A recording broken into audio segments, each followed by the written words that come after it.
ایک دفعہ اس نے سورج کو شام کے وقت دیکھا کہ وہ غروب ہو رہا ہے۔ جب سورج غروب ہو رہا ہے تو زرتشت کو اس کے سوال کا جواب مل گیا۔ اس نے کہا جس طرح دنیا کے اندر روشنی اور تاریکی ساتھ ساتھ چلتے ہیں، اسی طرح انسانی زندگی کے اندر بھی دکھوں نے اور سکھوں نے ساتھ ساتھ چلنا ہے، اور یہ زندگی کی ایک ایسی حقیقت ہے کہ جس سے ہم کسی طرح سے بھی نہیں بچ سکتے ہیں۔ جب تک انسان کو زندہ رہنا ہے، دنیا کے اندر رہتے ہوئے خوشیاں بھی اسے ملنی ہیں، غمیاں بھی ملنی ہیں، صحت بھی آنی ہے، بیماری بھی آنی ہے، راحتیں بھی آنی ہیں، کلفتیں بھی آنی ہیں۔ جیسے اندھیرے کو ہم دنیا سے ختم نہیں کر سکتے ہیں، روشنی اور تاریکی دونوں ساتھ ساتھ گاہے بگاہے وقتاً فوقتاً عدل بدل ہوتے رہتے ہیں۔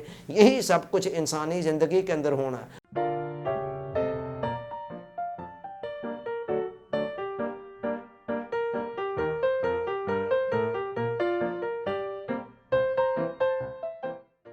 ڈیئر آڈینس، السلام علیکم۔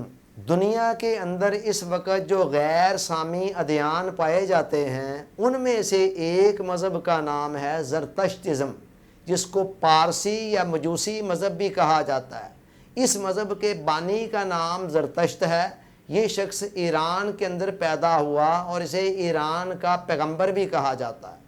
زرتشت جس وقت پیدا ہوا اس وقت ایرانی قوم مظاہر فطرت کی پوجا کرتی تھی، مثلا چاند کی، سورج کی، ستاروں کی، اور اس کے علاوہ آگ کو مقدس مانتی تھی، اور اس کے علاوہ دیوی اور دیوتاؤں کی پوجا بھی کرتی تھی۔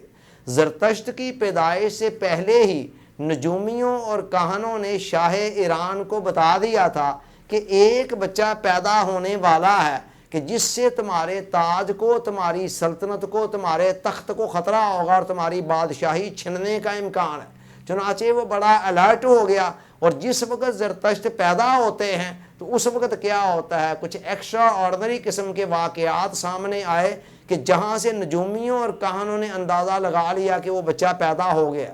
چنانچہ جب نشاندہی ہوگی کہ یہ وہ بچہ ہے تو ان کو ختم کرنے کی ہر ممکن طریقے سے کوشش کی گئی، ان کو آگ میں ڈلوایا گیا، اور اس کے علاوہ کئی طریقے اپنائے گئے، لیکن جسے اللہ رکھے اسے کون چکے۔ اللہ تعالیٰ نے ہر مرحلے پر ان کو بچا لیا، اور یوں وہ محفوظ رہے۔ زرتشت کے اندر بچپن سے ہی خدمت خلق کا جذبہ بہت کوٹ کوٹ کر بھرا ہوا تھا۔ وہ ہر وقت خدمت خلق کے کاموں میں مشغول رہتا، ہر وقت دوسروں کی ہیلپ کرنے پر آمادہ رہتا، ہر وقت دوسروں کی خیر خواہی، دوسروں کی بھلائی کے لیے کوشاں رہتا، اور اس کے علاوہ ان کے اندر غور و فکر کا مادہ بہت زیادہ تھا، سوچ بچار کا مادہ بہت زیادہ تھا۔ وہ ہر وقت یہ بات سوچتے رہتے مہاتما بدھ کی طرح کہ انسانی زندگی کے اندر اتنے دکھ کیوں ہیں، اتنے غم کیوں ہیں، اتنی پریشانیاں کیوں ہیں، اتنی مصیبتیں کیوں ہیں، اتنی بیماریاں کیوں ہیں، اتنی تکلیفیں کیوں ہیں۔ سال ہا سال تک اس نقطے پر غور و فکر کرتا رہا، اور یہاں تک غور و فکر آگے بڑھا کہ اس مقصد کے لیے کچھ وقت کے لیے اس کو اپنے گھر بار کو چھوڑ کر، آبادیوں کو چھوڑ کر، جنگلوں میں ویرانوں کے اندر بھی جا کر ڈیرے لگانے پڑے، اور وہاں بھی یہی سوال دن رات اس کے ذہن پر چھایا رہا۔ پھر کیا ہوا، کافی عرصہ کے سوچ بچار کے بعد، کافی سالوں کی سوچ بچار کے بعد اس کے اوپر ایک دفعہ حقیقت آشکار ہو گئی۔ ایک دفعہ اس نے سورج کو شام کے وقت دیکھا کہ وہ غروب ہو رہا ہے۔ جب سورج غروب ہو رہا ہے تو زرتشت کو اس کے سوال کا جواب مل گیا۔ اس نے کہا جس طرح دنیا کے اندر روشنی اور تاریکی ساتھ ساتھ چلتے ہیں، اسی طرح انسانی زندگی کے اندر بھی دکھوں نے اور سکھوں نے ساتھ ساتھ چلنا ہے، اور یہ زندگی کی ایک ایسی حقیقت ہے کہ جس سے ہم کسی طرح سے بھی نہیں بچ سکتے ہیں۔ جب تک انسان کو زندہ رہنا ہے، دنیا کے اندر رہتے ہوئے خوشیاں بھی اسے ملنی ہیں، غمیاں بھی ملنی ہیں، صحت بھی آنی ہے، بیماری بھی آنی ہے، راحتیں بھی آنی ہیں، کلفتیں بھی آنی ہیں۔ جیسے اندھیرے کو ہم دنیا سے ختم نہیں کر سکتے ہیں، روشنی اور تاریکی دونوں ساتھ ساتھ گاہے بگاہے وقتاً فوقتاً عدل بدل ہوتے رہتے ہیں۔ یہی سب کچھ انسانی زندگی کے اندر ہونا ہے، اور یہ عین وہی بات ہے جو قرآن قرآن نے بڑے سمپل الفاظ میں فرما دی، وَنَبْلُوكُمْ بِالشَّرِّ وَالْخَيْرِ فِتْنَہ، کہ لوگوں ہم تمہیں آزمائیں گے، کبھی پسندیدہ حالات کے ذریعے سے، کبھی ناپسندیدہ حالات کے ذریعے سے، کبھی آسانیاں دے کر، کبھی دشواریاں دے کر، کبھی راحتیں دے کر، کبھی کلفتیں دے کر، کبھی خوشیاں دے کر، کبھی غم دے کر، اور یہ سارے کے سارے آزمائش کے امتحان کے ہی پرچے ہیں۔ تو بہرحال زرتشت اس نتیجے پر پہنچ گیا کہ زندگی کے اندر یہ دونوں چیزیں ساتھ ساتھ چلنی ہیں۔ زرتشت جب بڑی عمر کے اندر ہوا، اس کے ماننے والوں کے نزدیک، اس مذہب کے ماننے والوں کے نزدیک، تو اس کو نبوت مل گئی، پیغمبری مل گئی، اور ساتھ کتاب بھی مل گئی، اور اس کے بعد اس نے اپنے مذہب کی تبلیغ شروع کر دی۔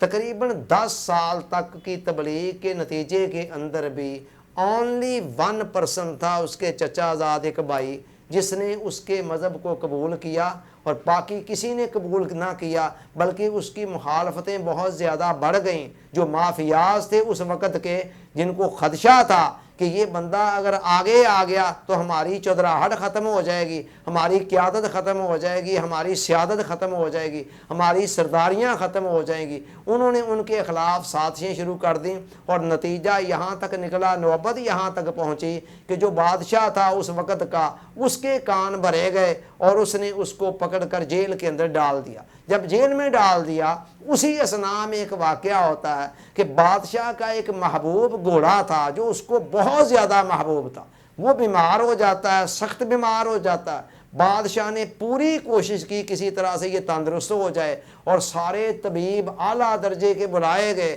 ہر کسی نے اپنے اپنے طور پر پوری کوشش کی، مگر وہ گھوڑا تندرست نہ ہو سکا۔ اس کے بعد چاروں ناچار زرتشت سے کہا گیا، زرتشت ایک حکیم بھی تھا، مرد دانا تھا، اس نے اپنے طور پر جو بھی نسخہ اپلائی کیا، اس کے نتیجے میں گھوڑا تندرست ہو گیا۔ جب گھوڑا تندرست ہو گیا تو بادشاہ نے ان کے مذہب کو بھی قبول کر لیا، اور مذہب کو قبول کرنے کے ساتھ ساتھ اس کو سرکاری سرپرستی جب مل گئی تو پھر اس مذہب نے خوب پھلنا اور پھولنا بھی شروع کر دیا۔ اسی اثناء کے اندر ایران اور توران کے درمیان جنگ چھڑ جاتی ہے، زرتشت بھی اس میں حصہ لیتا ہے، اس کو ایک حق و باطل کا مارکا سمجھ کر، جہاد سمجھ کر اس میں حصہ لیتا ہے، اور وہ ایک تورانی سپاہی کے ذریعے جاں بحق ہو جاتا ہے، اور اس طرح 77 ایئرز کی ایج کے اندر وہ اس دار فانی سے کوچ کر گیا۔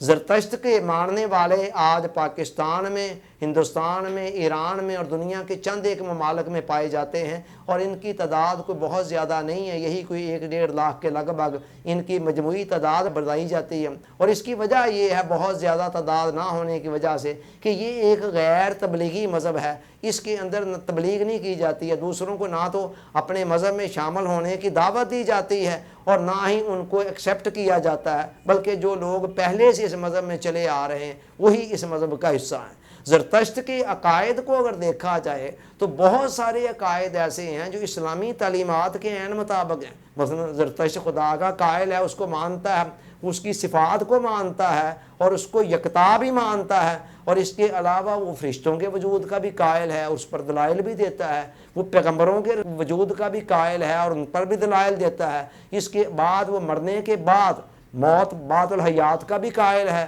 اور ایمن جنت اور جہنم کا بھی قائل ہے، اعمال کی سزا اور جزا کا بھی قائل ہے۔ یہ ساری باتیں دیکھی جائیں تو یہ سب کچھ وہ ہے جو عین اسلام کی تعلیمات کے اندر بھی ہے۔ پھر اس کے اخلاق کو دیکھا جائے، اخلاقی تعلیمات کو، وہ بھی کمال کے درجے کی ہیں۔ مثلا وہ پاکیزگی افکار پر بہت زور دیتا ہے، وہ کہتا ہے فکر سے ساری بات چلتی ہے، انسان کی فکر، سوچ، خیال پاکیزہ ہونی چاہیے۔ سچ بولنے پر بہت زور دیتا ہے، اسی طرح اور نیک صفائی ستھرائی پر بہت زور دیتا ہے۔ حضور علیہ السلام نے بھی اس کو نصف ایمان قرار دیا، قرآن نے بھی اس کی اہمیت پر زور دیا، وہ بھی صفائی پر بہت زیادہ زور دیتا ہے۔ دوسروں کی مدد پر بہت زیادہ زور دیا جاتا ہے کہ دوسروں کی مدد کرنی چاہیے، ان کی مالی مدد بھی کرنی چاہیے، دیگر بھی ہر حوالے سے، یہ سب کچھ بھی اسلام کے اندر موجود ہے۔ الا ھذا القیاس، اس کی اخلاقی تعلیمات کو دیکھیں۔ پھر وہ رہبانیت کے بڑا سخت خلاف ہے۔ اس زمانے میں کہیں رہبانی بھی چلتی، رہبانیت اسلام کے اندر بھی ممنوع ہے۔ تو اس کے یہ اخلاق کو، کردار کو، اس کے نظریات کو دیکھا جائے تو یہ بھی امکان دکھائی دیتا ہے کہ وہ واقعی اللہ کا نبی ہو، اس پر باقاعدہ کتاب اتری ہو، اوسطا کتاب ہے ان کی، کتاب اتری ہو۔ پھر سوال مسئلہ یہاں پر یہ پیدا ہوتا ہے کہ زرتشت کا یہ عقیدہ کہ خدا دو ہے، نیکی کا خدا اور ہے، بدی کا خدا اور ہے، بدی کا خدا نیکی نہیں کر سکتا، نیکی کا خدا بدی نہیں کر سکتا، اس بنا پر ان کے مذہب کو دو خداؤں والا مذہب بھی کہا جاتا ہے۔ تو یہاں سے آ کر معاملہ گڑبڑ ہو جاتا ہے۔ مگر یہاں ایک اور امکان بھی موجود ہے کہ عین ممکن ہے زرتشت کے دنیا میں جانے کے بعد والے لوگوں نے اس عقیدے کو گاڑ دیا ہو، عین اسی طرح جیسے عیسائیوں نے عیسیٰ علیہ السلام کی تعلیمات تو نہیں تھی خدا تین ہے، اور عیسیٰ علیہ السلام کے جانے کے بعد انہوں نے جو تثلیث کا عقیدہ گاڑ لیا، تو یہ بھی امکان ہے کہ یہاں بھی ایسے ہی ہوا ہو، بعد والے لوگوں نے گاڑ لیا ہو۔ بہرحال یہ ہے کہ اگر تو یہ عقیدہ بعد والے لوگوں نے گڑا تو پھر عین ممکن ہے وہ پیغمبر بھی ہو اللہ کا، اور اگر ایسا نہیں ہے، یہ واقعی اس کی تعلیمات میں ہے، تو پھر اس کی پیغمبری تو مشکوک ہو جاتی ہے۔ تو لیکن یہ ہے پھر بھی وہ دنیا کا ایک عظیم انسان تھا، اس کی زندگی میں بھی کئی سبق ہیں۔ پہلا سبق ہمارے لیے یہ ہے کہ جو غور و فکر ہے دنیا کے عظیم انسانوں کا یہ خاصہ ہے۔ دنیا کے ہر عظیم بندے کو آپ دیکھیں، اس کے اندر غور و فکر کی ایک ایکسٹرا عادت ہوتی ہے، اور اس عادت پر اسلام نے، قرآن نے بہت زیادہ زور دیا ہے۔ دوسرا یہ ہے کہ دنیا کے جتنے عظیم لوگ ہیں نا، وہ اخلاقی اعتبار سے بڑے ساؤنڈ اور مضبوط ہوتے ہیں۔ آپ دنیا کا کوئی عظیم بندہ یہ نہیں دیکھ سکتے، ہاں وہ کسی بھی مذہب سے تعلق رکھتا ہو، کہ وہ اخلاق کے معاملے کے اندر کمزور ہو۔ اور تیسرا، دنیا کے عظیم لوگ بڑے حوصلہ مند ہوتے ہیں، وقتی ناکامیوں مایوسیوں سے وہ پریشان نہیں ہو جاتے ہیں، پست ہمت نہیں ہو جاتے۔ آپ دیکھیں 10 سال تک وہ بندہ تبلیغ کرتا رہا، اور اس 10 سال کے عرصے میں صرف ایک بندے نے مذہب قبول کیا، مگر اس کے باوجود نہ مایوس ہوا، نہ راستہ بدلا، اور نہ ہی پست ہمت ہو کر بیٹھ گیا۔ تو یہی چیز سبق ہمیں بھی اخذ کرنے چاہیے۔ Thanks for watching.